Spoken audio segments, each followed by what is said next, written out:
রমজানে যে তারাবি নামাজটা হয় সেক্ষেত্রে দেখা যায় যে অনেক মসজিদেই ৮ রাকাত তারাবি হয়, আবার অনেক মসজিদে ২০ রাকাত হয়।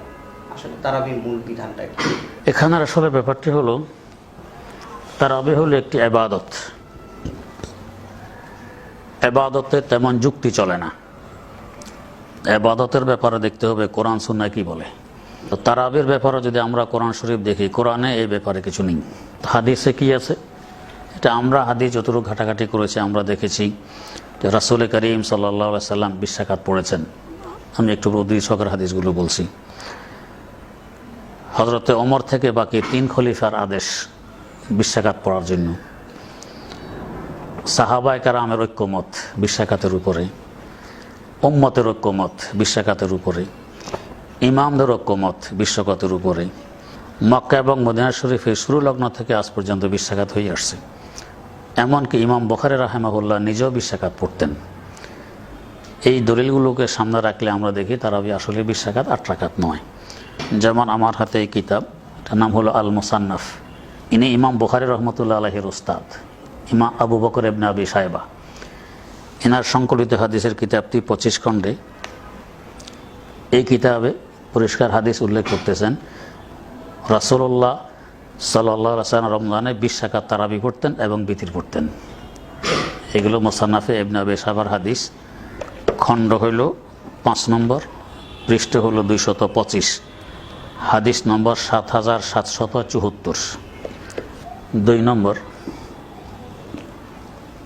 ইমাম তাবরানী অনেক বড় ইমাম, ওনার সংকলিত হাদিসের একাধিক কিতাব আছে। তার একটি কিতাব হলো আল মুআজামুল কাবীর। এটা ৩৫ খণ্ডের ছেপে এসেছে আমাদের কাছে। তো পূর্ণ কিতাব এখনও ছাপেনি, আরও বাকি আছে। পুরোটা ছাপলে আরও বেশি হবে।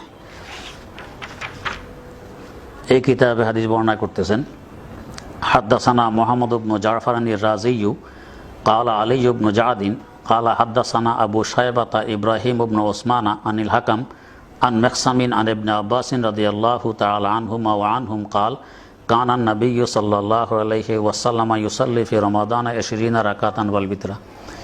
20 মানে 20। রমজানে হুজুর 20 রাকাত তারাবি পড়তেন এবং বিতির পড়তেন। মুআজামে তাবরানী আল কবির, খণ্ড নম্বর ৫, পৃষ্ঠা নম্বর ৪৩৩, হাদিস নম্বর ১১৯৩৪।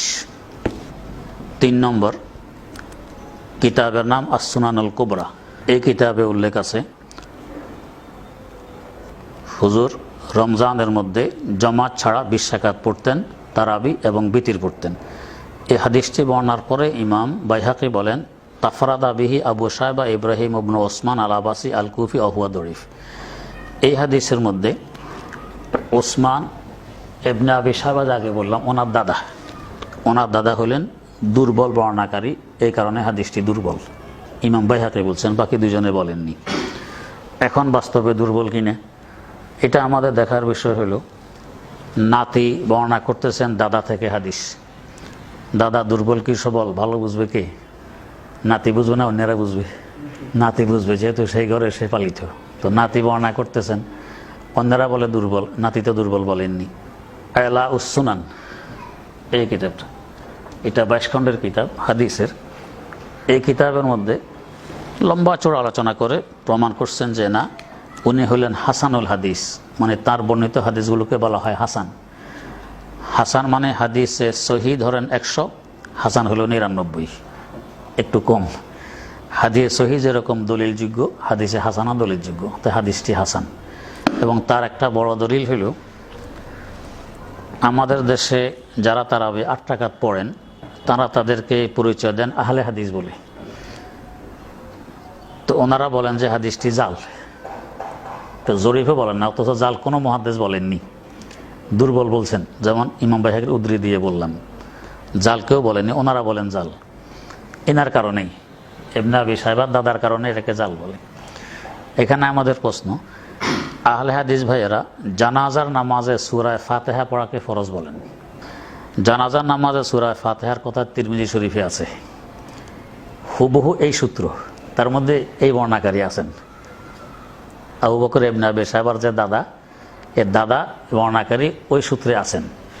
তো ওই সূত্রে বর্ণনা করার পরেও যদি জানাজার নামাজে ফাতিহা পড়া ফরজ হয়, হাদিস সহিহ হয়, জাল না হয়, তো একই সূত্রে 20 রাকাত তারাবি বর্ণিত হলে এটা কেন জাল হবে?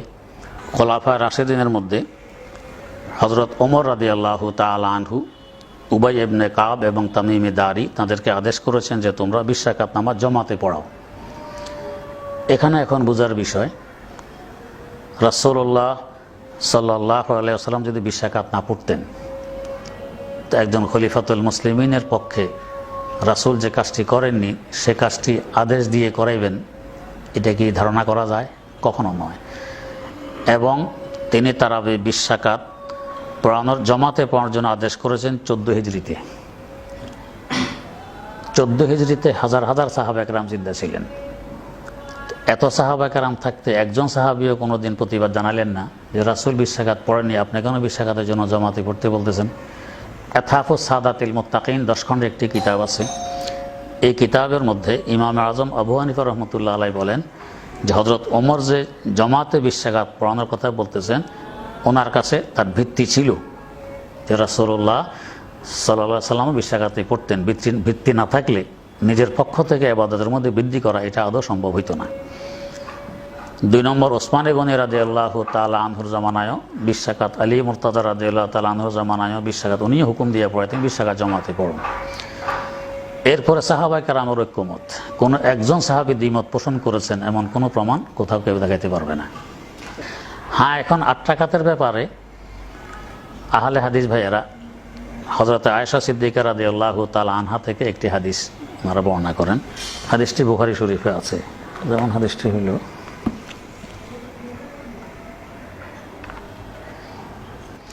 এটা হলো আমাদের মূল দলিল। হাদিসের অনুবাদ হইল, হযরত আবু সালামা ইবনে আব্দুর রহমান উনি আয়েশা রাদিয়াল্লাহু তাআলা আনহাকে জিজ্ঞেস করলেন যে রমজানে রাসূলুল্লাহ সাল্লাল্লাহু আলাইহি ওয়াসাল্লামের নামাজ কেমন হতো, কত রাকাত হতো তা নয়, কেমন হতো, ধরন কেমন জিজ্ঞেস করতেছেন। হযরত আয়েশা জবাব দিলেন, মা কানা ইয়াজিদু ফি রমাদান ওয়ালা ফি গায়রিহি আলা 11 রাকাতান। রমজানে এবং রমজানের বাইরে বাকি 11 মাস 11 রাকাতের বেশি হুজুরি পড়তেন না। 11 কিভাবে পড়তেন আগে বর্ণনা দিচ্ছেন। ইউসাল্লি আর বাড়ান, প্রথমে 4 রাকাত পড়তেন। ফালা তাসাল আন হুসনিহিন্না ওয়া তুলিহিন্না, জিজ্ঞেস করবে না যে এই নামাজটি কত সুন্দর হতো, কত লম্বা হতো। সুম্মা ইউসাল্লি আর বাড়ান, এরপরে আবার 4 রাকাত পড়তেন। ফালা তাসাল আন হুসনিহিন্না ওয়া তুলিহিন্না, এটা জিজ্ঞেস করবে না যে কত সুন্দর হইতো, কত লম্বা হইতো। সুম্মা ইউসাল্লি সালাসান, এরপরে পড়তেন 3 রাকাত, যাকে আমরা বিতির বলি। এরপরে হযরত আয়েশা বলেন, ফাকুলতু ইয়া রাসূলুল্লাহ আতানামু ক্বাবলা আন তুতির। 3টা কাজে পড়ছেন, এর আগে হুজুর ঘুমিয়ে পড়ছিলেন। আশা জিজ্ঞেস করেন যে আপনি বিতির আগে ঘুমিয়ে পড়লেন? হুজুর জবাব দিলেন, ইয়া আয়েশাতু ইন্না আইনাইয়া তানামান ওয়ালা ইয়ানামু কলবি, আমার 2 চক্ষু ঘুমায়, অন্তর ঘুমায় না, তাই এই ঘুমে আমার ওযু ভাঙবে না। এটা হলো তাদের মূল দলিল। এখানে এখন আমাদের কয়েকটি কথা বোঝার বিষয়। 1 নম্বর, এই হাদিসটি বড় বড় মুহাদ্দিসিনে কেরাম তাদের সংকলিত হাদিসের কিতাবে উল্লেখ করেন তাহাজ্জুদের অধ্যায়ে। তাহাজ্জুদের অধ্যায়, তারাবিতে নয়। তাহলে বোঝা গেছে মুহাদ্দিসিনে কেরামের দৃষ্টিতে হাদিসটি তাহাজ্জুদের তারাবির নয়। 2 নম্বর কথা, এখানে রমজান এবং রমজানের বাইরে বাকি 11 মাস উল্লেখ আছে। তো রমজান এবং রমজানের বাইরে রাত্রে কোন নামাজ পড়া হয়? তাহাজ্জুদ পড়া হয়। তারাবিতে বাকি 11 মাসে পড়া হয় না। অতএব এটা স্পষ্ট যে এই হাদিসটি তাহাজ্জুদের ব্যাপারে, তারাবির ব্যাপারে নয়। 3 নম্বর, যদি তারাবির ব্যাপারে হয় তাহলে হাদিস ভাইদের কাছে প্রশ্ন, তো রমজান মাসে শুধু তারাবি কেন পড়েন, বাকি 11 মাস কেন পড়েন না? এখানে তো পরিষ্কার আছে ফি রমাদানা ওয়ালা ফি গায়রিহি, রমজান এবং রমজানের গায়ের বাকি 11 মাস, পুরো 12 মাসের কথা উল্লেখ আছে। তা আপনারা 1 মাস কেন পড়েন, বাকি 11 মাস কেন পড়েন না? তা হাদিসের উপর তো আমল নিজেরাও করলেন না।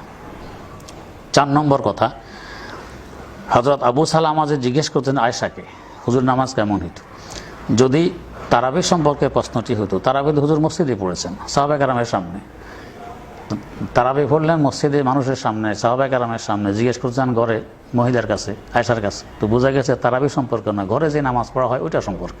ঘরে পড়া হয় তাহাজ্জুদ, তারাবি নয়।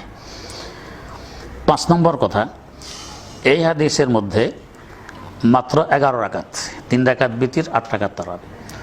অথচ অসংখ্য হাদিসে আছে যে রমজানে হুজুরে নামাজ বাড়াইয়ে দিতেন, দোয়া বাড়াইয়ে দিতেন, ইবাদত বাড়াইয়ে দিতেন, কখনো কোনো পুরা রাত্রে ইবাদত করতেন। বিভিন্ন হাদিস আমার কাছে উদ্ধৃতি সহকারে আছে, কিন্তু এখানে আছে 11 রাকাতের বেশি করতেন না। তা রমজানে যে বাড়াইতেন সেটা কোন নামাজ বাড়াইতেন? তাহলে বুঝে সেটা ভিন্ন তারাবি, এটা ভিন্ন নামাজ, এটা নয়, এটা তাহাজ্জুদ। 6 নম্বর কথা, এখানে বিতিরের নামাজ সুম্মা ইউসাল্লি সালাসান, বুখারীতে 3 রাকাত বিতির পড়তেন। আহলে হাদিস ভাইয়েরা এই হাদিস দিয়ে তারাবি 8 রাকাতের দলিল দেন, বিতির যে 3 রাকাত এটা দলিল আর এখানে দেন না। ওনারা বিতির পড়েন 1 রাকাত, তাহলে হাদিস তো ওনারা মানলেন না। 7 নম্বর কথা, এখানে আছে হুজুর বিতিরের আগে 8 রাকাত পড়ে ঘুমিয়ে পড়ছেন। তো এখন প্রশ্ন, যদি তারাবি হইতো এটা মসজিদে পড়ছেন, তো তারা এভাবে মসজিদে হুজুর ঘুমিয়ে গেছেন আর সাহাবায়ে কেরাম বসে রইলেন। আর জিজ্ঞেস করতেন কে? আয়েশা, ইয়া রাসূলুল্লাহ তানামু ক্বাবলা আন তুতির, ভিতরের পর আগে আপনি ঘুমাইলেন। তো ঘুমাইলেন মসজিদে পুরুষদের সামনে, জিজ্ঞেস করে আয়েশা, এই কথাটা কি সাজে কোনোদিন খাটে না? বুঝে এটা ঘরের নামাজের কথা, এগুলো তাহাজ্জুদ, এটা তারাবির ব্যাপারে নয়। 8 নম্বর কথা, এখানে আছে একসাথে পড়তেন 4 রাকাত হুজুরে, ইউসাল্লি আরবাআন, একসাথে 4 রাকাত পড়তেন। তো আহলে হাদিস ভাইদের কাছে আমাদের প্রশ্ন, আপনারা 2 রাকাত করে কেন পড়েন? একসাথে 4 রাকাতই পড়েন, এটা পড়ে না। তো বুঝে গেছে হাদিস পড়ে আপনারা তো আমল করেন না, তাহলে এটা তারাবির হাদিস না, তাহাজ্জুদের হাদিস। তাহাজ্জুদের হাদিসকে এনে তারাবি 8 রাকাত ওনারা বলতে চান। 9 নম্বর বিষয়, ওনারা বলে আরবরা 8 রাকাত পড়ে। আমি পুরো আরব দেখতেছি, মক্কা শরীফ মদিনা শরীফ দেখি না, এখানে পড়তেছে 20 রাকাত সবাই, এই 2টা বাদ দিয়ে বাকিটা দেখতেছি, এখানে আমার দৃষ্টি পড়ে না কেন? এটার উদ্দেশ্য কি? দৃষ্টি যেখানে পড়ার দরকার সেখানে না পড়ে অন্যখানে কেন পড়ে? 10 নম্বর কথা, মক্কায় আরব বিশ্বেও যেখানে খতম হয় সেখানে 20 রাকাত হয়, সেখানে আমাদের খোঁজ আছে, বড় বড় মসজিদ এখানে খতম হয় 20 রাকাত, এখানে খতম হয় না, ওরা 8 রাকাত পড়ে চলে যায়। হ্যাঁ, সূরা তারাবিহ কোন যে কোনো জায়গা দিয়ে পড়ে চলে যায়, এখানে 8 রাকাত হয়, খতম যেখানে হয় সেখানে 20 রাকাত হয়। তো সারা আরব বিশ্বে 8 রাকাত হয়, এই কথা সঠিক নয়।